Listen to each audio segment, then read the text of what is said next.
गणेश गुळेतील पांडवकालीन विहीर. हे इथून पायऱ्या खाली जातात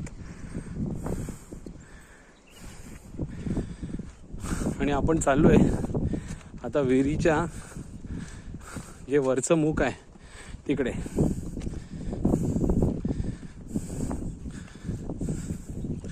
हे बघा,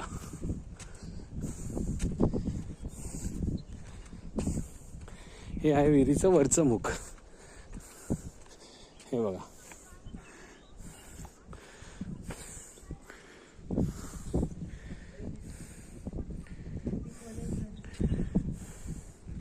आणि हा आजूबाजूचा परिसर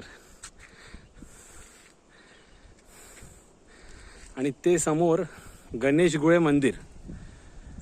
म्हणतात ना, गुळ्याचा गणपती पोळ्याला गेला, तेच हे गणेश गुळे मंदिर.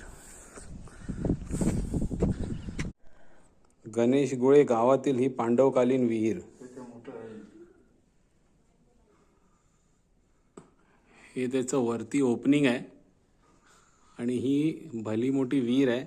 त्याचं पाणी आता कमी झालेलं आहे आणि ह्या इथून पायऱ्या आहेत उतरायला.